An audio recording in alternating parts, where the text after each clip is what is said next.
حضرت حسن بصری رحمۃ اللہ علیہ کی بارگاہ میں ایک شخص دوڑتا ہوا بھاگتا ہوا آیا اور آپ کے قدموں میں گر گیا اور عرض کرنے لگا کہ حسن بصری مجھے توبہ کروا دیں، میری توبہ، میں توبہ کرنا چاہتا ہوں، میری توبہ جو ہے وہ مجھے توبہ کروا دیں۔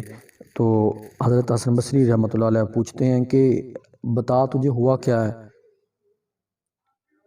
حضرت حسن بصری کے پیچھے اور دوسرے بھی مرید بیٹھے ہوئے تھے، تو سبھی لوگ پریشان ہکے بکے رہ گئے، یعنی کہ سبھی لوگ اس شخص کو دیکھ کے بہت پریشان ہو گئے۔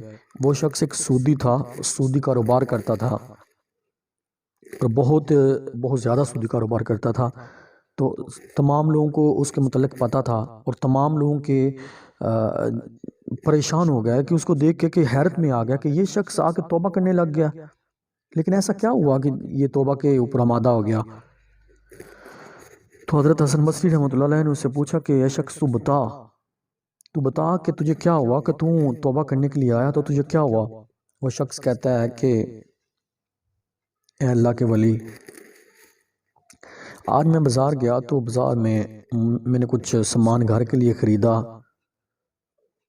کچھ کھانے پینے کا، مچھلی وغیرہ، یہ اس طرح کا سامان جو بھی تھا، سبزیاں لے لی، تو میں گھر کے لیے خریدا، سامان کچھ زیادہ ہو گیا۔ تو میں جب سامان اٹھانے لگا تو مجھ سے سامان نہیں اٹھایا جا رہا، سامان زیادہ ہو گیا، تو میں نے آس پاس دیکھا تو ایک بچہ تھا،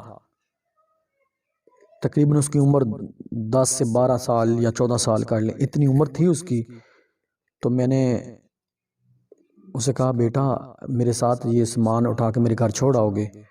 یعنی کہ اس وقت لوگ اس طرح ہوتا تھا کہ جو سامان وغیرہ اٹھا کے آتے تھے تو ان جو ساتھ لے کے جاتے تھے ان کو ان کی جو قیمت بنتی تھی، جو ان کی مزدوری وغیرہ بنتی تھی، وہ ان کو ادا کر دی جاتی تھی۔ تو کہا بیٹا کیا لوگے؟ تو کہا جی 3 دینار لوں گا۔ کہا ٹھیک ہے، اچھی بات ہے، چلو۔ سامان آدھا انہوں نے اٹھا لیا اور آدھا بچے نے اٹھا لیا۔ کہتے ہیں اب تھوڑا سا چلے تھے، ایک گلی کراس کر کے جب دوسری گلی میں پہنچے تو ظہر کی نماز کا وقت تھا، ظہر کی نماز اذان ہونے لگی، تو وہ مجھے دھیرے دھیرے نا بہت گرمی تھی، کہتے اتنی انتہا کی گرمی تھی، بغداد کے بازار تھے اور انتہا کی گرمی تھی۔ کہتے جب میں پہنچا نا اس مسجد کے تھوڑے پیچھے تھے تو اذان کی آواز سنائی دی، تو وہ بچہ مجھے کہتا ہے حضور اگر آپ اجازت دیں تو میں ظہر کی نماز نہ ادا کروں۔ تو کہتا ہے میں نے کہا بیٹا اس سے اچھی بات کیا ہوگی، آپ نماز ادا کریں، میں بیٹھتا ہوں یہاں پہ۔ کہا آپ برا تو نہیں منائیں گے؟ کہا نہیں، جائیں۔ کہتے کہ وہ نہ چلا گیا، وہ لڑکا چلا گیا، جب مسجد میں گیا، مسجد میں نماز ادا کر کے، ابھی دوسرے لوگوں نے نماز ادا کر کے نہیں نکلے تھے اور وہ نماز ادا کر کے آ گیا۔ تو میں نے پوچھا بیٹا ابھی دوسرے لوگ تو نماز ادا کر کے نہیں آئے تو آپ نے جلدی نماز ادا کر لی، آپ جلدی آ گئے؟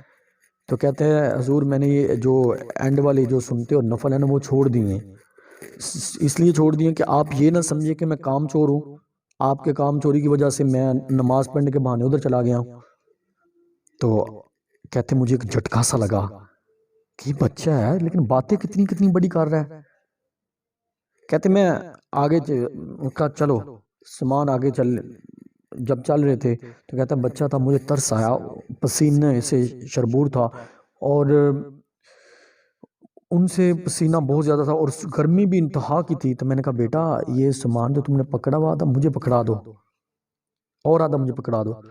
تو کہتا ہے حضور اگر آپ سامان پکڑیں گے نا اور لیں گے مجھ سے سامان، آپ اٹھائیں گے تو جہاں پہ میں نے 3 دینار لینے ہیں وہاں پہ میں 1.5 جو دینار ہے نا وہ لوں گا۔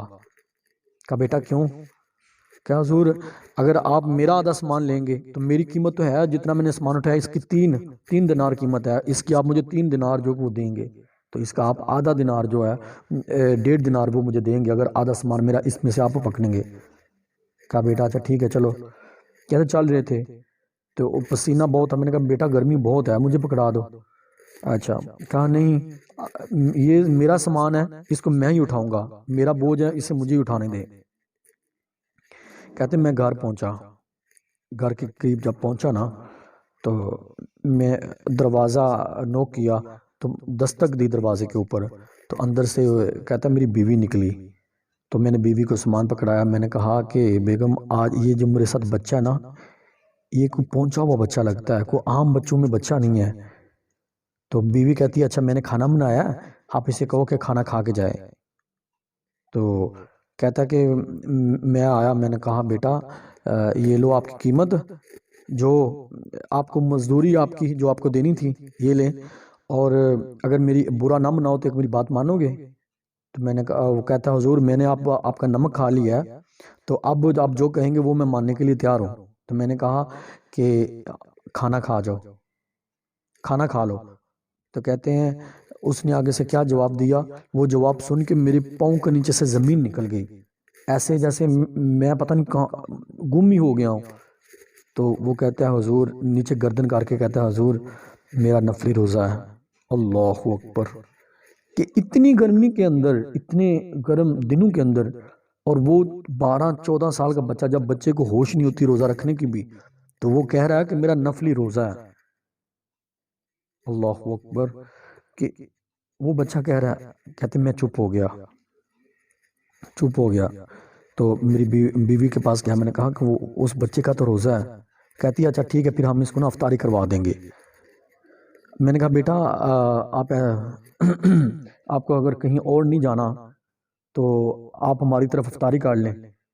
تو کہتا ہے ٹھیک ہے، جیسے حضور آپ کہیں گے ویسے کر لوں گا۔ کہتا ہے مجھے بتا دو کہ ادھر پاس کو مسجد ہے تو میں مسجد میں جاتا ہوں، میں نماز ادا کرتا ہوں، آپ مغرب ٹائم آنا اور مجھے ساتھ لے جانا افطاری کے لیے۔ کہتا ٹھیک ہے۔ کہتا ہماری گلی کے قریب ایک مسجد تھی، میں نے کہا کہ بیٹا میں وہاں پہ چھوڑ آیا، میں نے کہا میں آپ کو نا مغرب کے بعد لے جاؤں گا افطاری کے وقت۔ کہتا جب میں گیا تو مغرب کا وقت ہو گیا تھا، اور جب میں گیا میں نے کہا کہ بیٹا چلے، تو کہنے لگا کہ نہیں حضور میں نے تو روزہ پانی کے ساتھ افطار کر لیا ہے، پانی کے ساتھ کھول لیا ہے، تو آپ ایسا کریں آپ عشاء کے بعد آ جانا اب۔ کہتا میں چپ کر کے چلا گیا، میں عشاء کے بعد آیا، عشاء کے بعد میں نے کہا بیٹا چلیں، تو کہتا حضور چلتے ہیں۔ کہتا اچھا گھر گیا، میں نے بیٹھک کا دروازہ کھولا، اسے بٹھایا اور کہا کہ بیٹا کھا لیں، کھانا تناول فرمائیں۔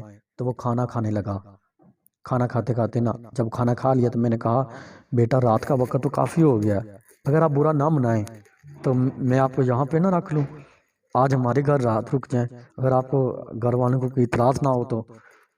کہتے ہیں کہ وہ کہتا ہے جی حضور میرے گھر والوں کو پتہ ہے کہ میں جب دور نکلتا ہوں تو میں گھر نہیں آتا، اس کو کوئی مسئلہ نہیں ہے، اور میری مزدوری دن کی ہے 3 دینار، میں نے 3 دینار ان کو دینی ہوتی ہے، جیسے مرضی کر کے دوں۔ تو فرماتے ہیں کہ وہ شخص کہتا ہے کہ وہ بچہ اس کی باتیں بہت بڑی بڑی باتیں۔ میں نے کہا بیٹا ہمارے گھر سو جاؤ، کہتا ٹھیک ہے۔ کہتا کھانا کھلایا، پیٹ بھر کے کھانا جب اس نے کھا لیا سو گیا۔ کہتا ہم اپنی بیٹی کے کمرے کے اندر گئے، نوک کیا تو بیٹی کے کمرے کے اندر گیا، تو بیٹی کو کہا بیٹی، میں اور میری بیوی گئے اور کہا بیٹی آج ہمارے گھر نا اللہ کا بہت پہنچا، بہت ہی نیک جو ہے نا وہ بچہ ہمارے گھر آیا ہے۔ تو بیٹی کہتی ہے کدھر ہے؟ تو ہم کہتے ہیں کہ وہ بیٹھک میں ہم نے نا کھانا کھلا کے سلا دیا اسے۔ کہتی ٹھیک ہے۔ کہتے ہم بیٹی کو کھانا دے کے نا، بیٹی ان کی مزور تھی، دونوں ٹانگوں سے مزور تھی، تو بیٹی کو جب کھانا کھلا کے کہتا ہم دونوں اس کی بیوی اور وہ شخص کہتا اپنے کمرے میں جا کے سوئے۔ کہتا رات تہجد سے پہلے، تہجد کا ٹائم ہی تھا، تو ہماری بیٹی اٹھ کے نا ہمارے دروازے کے اوپر زور سے دستک دینے لگی۔ کہتا ہمارے جیسے بندہ کو کسی صدمے میں نہیں چلا جاتا، جیسے بندے کو کچھ اس طرح ہوتا ہے کہ اس کے پاؤں کے نیچے سے زمین کھسک گئی ہے، کہتا اس طرح ہوا۔ کہتا ہم نے جیسے تیسے کر کے دروازے تک پہنچے، دروازہ جا کے ہم نے کھولا۔ کہتے ہمارے جسموں کے اندر جیسے جان ہی نہیں تھی، دروازہ جا کے کھولا اور دیکھا تو سامنے ہماری بیٹی کھڑی تھی۔ تو ہم دونوں رونے لگ گئے کہ بیٹی تجھے کیا ہوا، تو صحیح سلامت کھڑی ہے؟ تو کہتی ہے ابو جی امی جی جب آپ نے کہا تھا رات کو مجھے کھانا کھلانے آئے تھے تو آپ نے کہا نہیں تھا کہ ہمارے گھر وہ اللہ کا بڑا نیک جو بچہ وہ آیا، نیک بندہ اللہ کا آیا؟ تو کہا جی ہاں کہا تھا۔ کہتی ہے جب آپ کھانا کھلا کے مجھے چلے گئے تھے، اس کے بعد میں نے اللہ سے دعا کی کہ اے اللہ اس نیک بچے کے صدقے مجھے شفا دے دے، تو اللہ پاک نے مجھے شفا دے دی، عطا کر دی مجھے۔ ایک نور سا میں نے دیکھا جس نے میرے ان اوپر جیسے ہاتھ جیسے پھیرا تو مجھے شفا ہو گئی۔ تو کہتے ہیں ہم اس کے اپنی بیٹھک کی طرف، ہم نے اس کی کمرے کی طرف بھاگے جہاں پہ اس کو سلایا ہوا تھا۔ کہتے جب بھاگے تو جا کے دیکھا تو وہاں پہ وہ غائب تھا، وہاں پہ نہیں تھا وہ بچہ۔ تو اس کے سرانے کے نیچے نا ایک خط رکھا ہوا تھا، اور خط میں لکھا ہوا تھا کہ میری طرف بھاگنے سے بہتر ہے تم اللہ کی طرف بھاگو، تم اللہ سے مغفرت طلب کرو، اللہ سے توبہ کرو اپنے گناہوں کے لیے، اور یہ سود کا کاروبار جو ہے نا وہ چھوڑ دو۔ اور وہ شخص حضرت حسن بصری کی بارگاہ میں رو رو کے سب مجمع کے سامنے یہ واقعہ سناتا ہے اور کہتا ہے حضور میری ایک دفعہ توبہ کروا دو، میں زندگی میں کبھی گناہ نہیں کروں گا، اب میں یہ سود کا کاروبار چھوڑ دوں گا۔ اور آج ہم اپنے اس معاشرے کے اندر دیکھیں کہ ہمارے بچے ہم یہاں تک کہ 30 40 سال کے بھی ہو جاتے ہیں، ہمیں نماز پڑھنے کا طریقہ نہیں آتا، اور وہ بچہ جو 10 12 سال کا ہے نفلی روزہ، ایک تو روزے فرض ہے نا، اس کے علاوہ نفلی روزہ رکھ رہا ہے، تو اس کے فرض روزوں کا کیا مقام ہوگا کہ جو بچہ نفلی روزے رکھ رہا ہے، یعنی کہ وہ اپنا کام بھی سر انجام دے رہے ہیں، رزق حلال بھی ساتھ کما رہے ہیں، اور اللہ کی عبادت کے اندر ہے، اور وہ اللہ کی عبادت کر رہے ہیں، ساتھ رزق حلال کے ساتھ ساتھ وہ اللہ کی عبادت میں ہیں، وہ چلتے پھرتے اٹھتے بیٹھتے، ان کا سونا کھانا پینا صرف اللہ کی رضا کے لیے ہے۔ ہمیں خیال کرنا چاہیے، ہمارے بچے جو آج کل کی ہماری نسل ہے وہ نماز سے بہت دوری کے اوپر ہے، وہ بہت دوری اختیار کر چکی ہے۔ ہم اپنے بچوں کو یہاں تک اسکول بھیجنے کے لیے مارتے بھی ہیں، ڈانٹتے بھی ہیں، لیکن یہ نہیں کہتے کہ بیٹا مسجد میں چلے جاؤ۔ اگر اسکول میں وہ کم نمبر لے کے آئے، کسی ایگزام میں کم نمبر اس کے آئیں، تو ہم یہ کہتے ہیں کہ بیٹا ہم اس کی مارنے اس کی جان لینے تک آ جاتے ہیں، تو نے کم نمبر کیوں لیے؟ وہ تمہارے ساتھ والا جو لڑکا تھا اس کے اتنے نمبر آئے، تمہارے کام کیوں آئے؟ لیکن ہم یہ نہیں سوچتے جب وہ قرآن پڑھنے جاتا ہے، جب ہم اس قرآن پڑھنے بھیجتے ہیں تو پھر ہم کیا کہتے ہیں، وہ اگر نہ بھی اس کو مولانا صاحب کتنی دفعہ شکایت لگاتے ہیں، کہتے ہیں گھر میں کہ تمہارا بیٹا پڑھتا نہیں، تو کہتے ہیں مولانا صاحب کوئی بات نہیں، پڑھ لے گا، ابھی بڑی عمر پڑی ہوئی ہے۔ اور اللہ کے بندوں کچھ اللہ کا خوف کھاؤ، اسلام نے کام آنا ہے، اس دین اسلام نے تمہارے کام آنا ہے، تمہاری نیکیوں نے تمہارے کام آنا ہے، یہ دنیاوی تعلیم جو ہے اس نے کام نہیں آنا۔